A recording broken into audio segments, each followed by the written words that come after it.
बोलो जयकारा बोल मेरे श्री गुरु महाराज की जय। कृपा प्रसाद नाम का एक बहुत बड़ा व्यापारी था। सारी जिंदगी उसने धन कमाने में ही लगा दी। अब उसकी उम्र 60 के पार हो चुकी थी। खूब धन कमाकर घर में बीवी बच्चों का पालन पोषण पैसों से बड़ी अच्छी तरह से कर रहा था। अब 60 के पार होने के बाद एक दिन अचानक कृपा प्रसाद बीमार पड़ गया, जिसके कारण उसे कुछ दिन घर में ही रहना पड़ा। कृपा प्रसाद गुस्से वाला और घमंडी तो था ही, बीमार पड़ने पर घर में केवल उसकी देखभाल करने के लिए नौकर थे। पत्नी को तो पार्टियों से फुर्सत नहीं थी और बच्चे भी सुबह स्कूल चले जाते, रात तक वापस आते। घर के किसी भी सदस्य को कृपा प्रसाद की बीमारी की कोई फिक्र नहीं थी। कृपा प्रसाद को यह देखकर बड़ी हैरानी हुई कि सारी जिंदगी उसने जिनके लिए धन कमाया, ऐशो आराम की जिंदगी दी, आज उनके पास मेरे लिए वक्त नहीं है। इस कारण वह अपना सारा गुस्सा नौकरों पर निकाल देता था। एक दिन जब उसकी धर्मपत्नी शाम को घर वापस आई तो कृपा प्रसाद ने अपनी धर्मपत्नी से कहा कि मैं बीमार हूँ और तुम्हें कोई फिक्र नहीं है। मैं तुम लोगों के लिए सारी जिंदगी कमाता रहा। तो वह कहने लगी कि जब हमको आपकी जरूरत थी तब तो आप धन कमाने में लगे हुए थे, अब आप हमें हमारी जिंदगी जीने दें। धर्मपत्नी के इन शब्दों से कृपा प्रसाद के मन को बहुत बड़ा आघात पहुंचा। शाम हो चुकी थी, रात सर पर थी। कृपा प्रसाद का मन बहुत ही दुखी हुआ।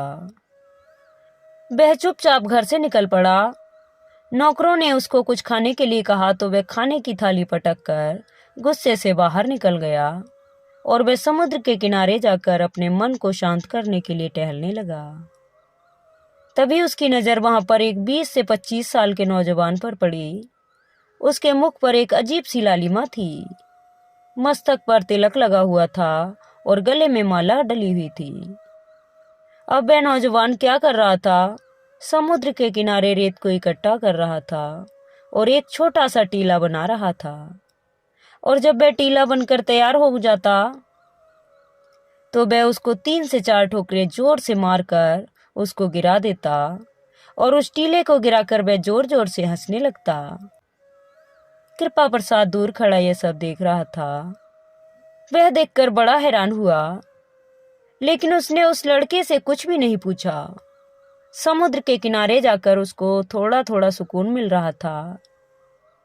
अगले दिन फिर वह शाम को टहलने के लिए समुद्र के किनारे गया तो आज फिर उसने उस नौजवान को वहां देखा। आज तो उसके मुख पर कल से भी ज्यादा लालिमा थी। उस नौजवान ने आज भी बहुत बड़ा रेत का टीला बनाया और उसको बहुत सारी ठोकरें मार मार कर खूब प्रसन्न हो रहा था। आज तो कृपा प्रसाद से रहा नहीं गया। वह जाकर बड़ी विनम्रता से उस लड़के से कहने लगा, बेटा यह तुम क्या करते हो? कल भी मैंने तुम्हें देखा, तुम रेत का एक टीला बनाते हो और जोर से ठोकर मारकर बड़े खुश होते हो। आज भी तुम ऐसा ही कर रहे हो। इस बात का क्या रहस्य है? वह लड़का पहले तो कृपा प्रसाद को देखकर हैरान हुआ, क्योंकि वह उसको जानता नहीं था। लेकिन फिर भी उसने शिष्टाचार के नाते उससे कहा कि बाबूजी, मेरा नाम आनंद है, मैं एक दिल का डॉक्टर हूँ। सुबह मैं अस्पताल में जाता हूँ, लेकिन शाम को अपनी इच्छाओं को केंद्रित करने के लिए ही यहाँ आता हूँ। कृपा प्रसाद को तो कुछ समझ में नहीं आ रहा था, तो आनंद ने विस्तार से उनको बताया कि बाबूजी, यह जो मेरे मस्तक पर तिलक लगा हुआ है भगवान जी का तिलक है, यानी कि मेरे मस्तक पर साक्षात भगवान विराजमान हैं और हाथ में भगवान की माला है जिसे मैं निरंतर जपता रहता हूँ। यह शिक्षा मुझे शुरू से ही मेरे माता पिता ने दी है। अब मैं नाम के प्रभाव से अपनी इच्छाओं को अपनी 5 इंद्रियों पर काबू पाने की कोशिश कर रहा हूँ। मैं काम, क्रोध, लोभ, मोह और अहंकार और भी कोई इच्छा हो, मैं उस पर विजय प्राप्त करने की कोशिश करता हूँ। मैं रोज एक इच्छा को त्याग कर यहाँ रेत का एक टीला बनाता हूँ और जैसे कि कल मैंने क्रोध पर विजय पाई थी, उसका टीला बनाकर उसको ठोकर मार दिया, आज मैंने लोभ पर विजय प्राप्त की है, इसलिए मैंने बड़ा सा टीला बनाया।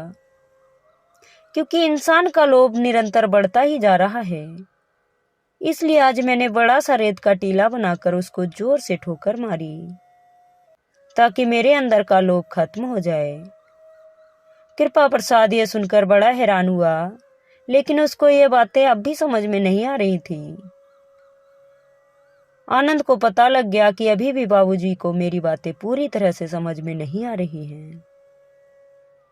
तो वह कहने लगा, बाबूजी चलो आपको मैं अपने घर लेकर चलता हूँ, वहां पर मैं आपको विस्तार से सब कुछ समझाता हूँ।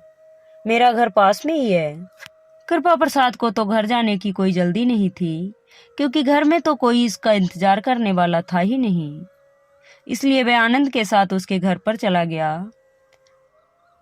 उसका घर छोटा सा था, लेकिन बड़ा व्यवस्थित ढंग से सजा हुआ। घर में बहुत ही प्यारी सुगंध आ रही थी। घर में दाखिल होते ही आनंद ने अपनी माँ को आवाज दी, माँ आज घर में मेहमान आए हैं। उसकी माँ जल्दी से बाहर आई और आते ही कृपा प्रसाद से कहने लगी, जय श्री कृष्णा भैया जी, आप यहाँ पर विराजिए। कि तभी आनंद के पिताजी भी बाहर आ गए।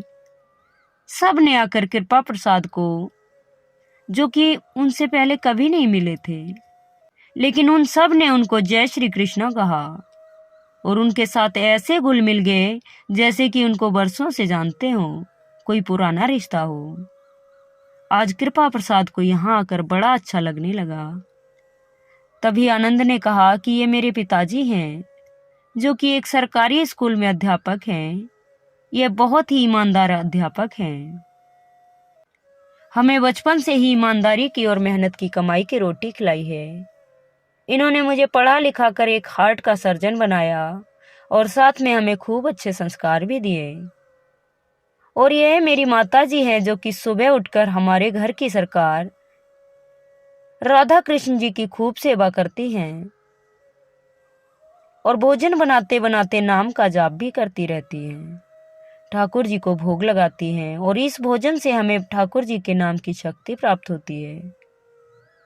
सारी बातें सुनकर कृपा प्रसाद तो बड़ा अचंभित हो रहा था कि यहाँ एक ऐसी दुनिया भी है। वह तो सारी उम्र पैसे कमाने में ही लगा रहा। अभी रात का समय हो चला था। कृपा प्रसाद अपने घर को जाने लगा, लेकिन उसके सभी घर के सदस्य कहने लगे कि आप हमारे घर के मेहमान हैं और हमारे घर आए हुए मेहमान कभी भी बिना खाए नहीं जाते। अब कृपा प्रसाद काफी देर से अपने घर से निकला हुआ था। कृपा प्रसाद को भूख भी लगी हुई थी, इसलिए वह मना नहीं कर पाया। सबने जमीन पर चौकी पर बैठकर मिलकर भोजन किया। उसने जब पहला कौर अपने मुंह में डाला तो बड़ा हैरान हो गया कि खाना है या अमृत, इतना स्वादिष्ट भोजन। इससे पहले इतना स्वादिष्ट भोजन उसने अपने जीवन में कभी नहीं खाया था। भोजन में केवल 2 रोटी और सब्जी चावल ही थे। उसमें भी उसको इतना आनंद आया कि वह आनंद को कहने लगा कि आप लोग धन्य हो और एक मैं हूं जिसके घर में इतना धन होने के बावजूद भी कोई सुकून नहीं है। तभी आनंद ने कहा कि रुको बाबूजी। उसने मंदिर में जाकर कृपा प्रसाद के मस्तक पर भगवान का तिलक लगाया और मस्तक पर तिलक लगते ही अचानक से कृपा प्रसाद गिरते गिरते बचा। उसने कहा कि तिलक लगते ही मुझे अचानक से क्या हो गया, जैसे जोर का एक झटका लगा हो। तभी आनंद और उसके पिताजी मुस्कुराकर कहने लगे, कृपा प्रसाद जी, यह तिलक नहीं, यह आपके लिए भगवान की कृपा की घंटी बजी है, जो आज बज चुकी है। ना जाने आपने पिछले जन्म में कौन से अच्छे पुण्य कर्म किए, जो आपको इस उम्र में आकर भक्ति का मार्ग पता चलने लगा।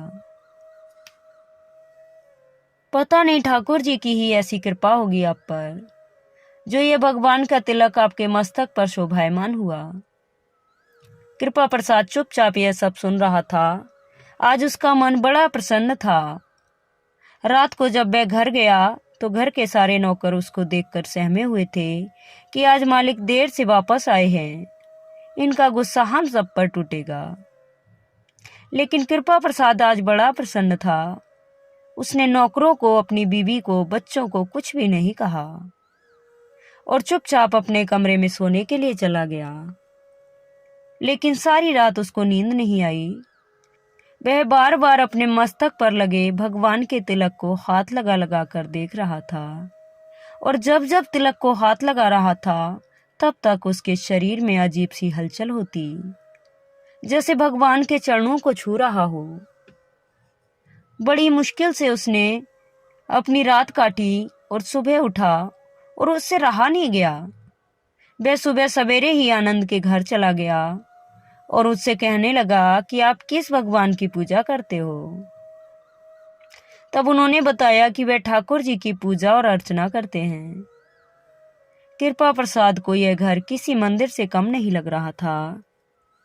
तभी आनंद ने कृपा प्रसाद को ठाकुर जी की एक छोटी सी प्रतिमा दी और उससे कहा कि बाबूजी, आप भगवान को घर ले जाइए और साथ में भगवान के नाम का जाप भी कीजिएगा। आपका घर भी स्वर्ग से सुंदर हो जाएगा।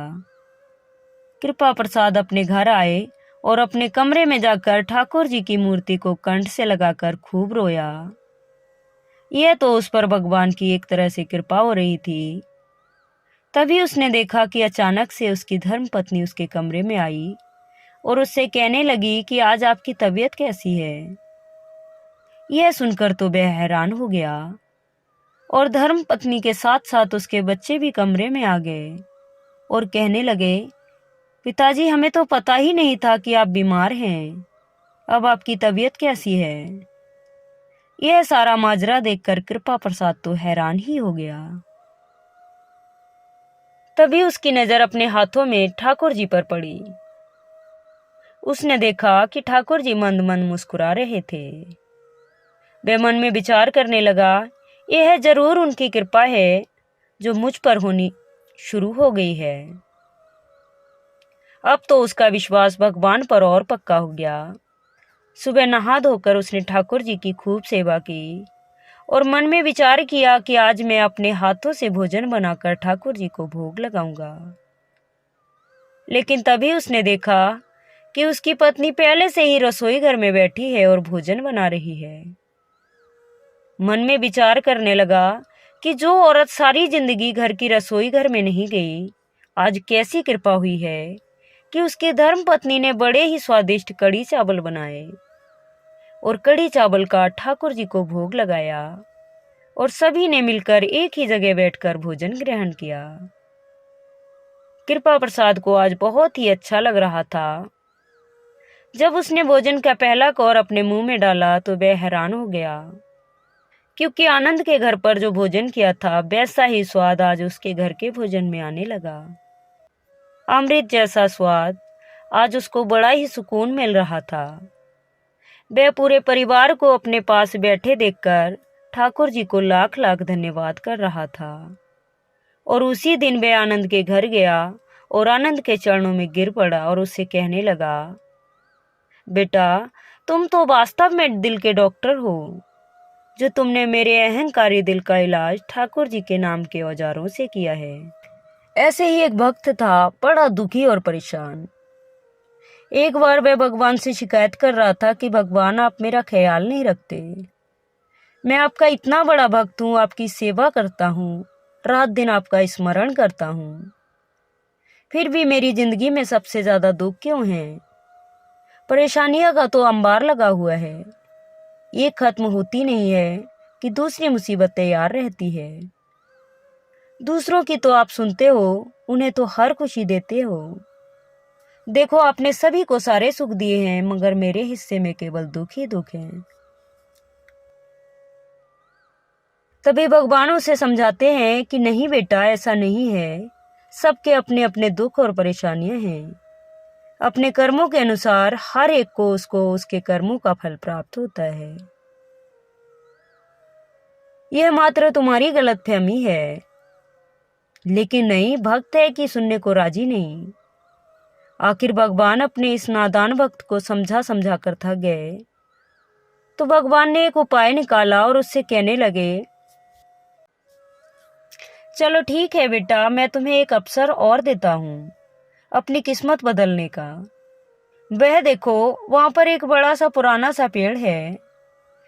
उस पेड़ पर सभी ने अपने अपने दुख दर्द और तमाम परेशानियां, तकलीफ, दरिद्रता, बीमारियां, तनाव, चिंता, यह सब एक पोटली में बांधकर उस पेड़ पर लटका दिए हैं।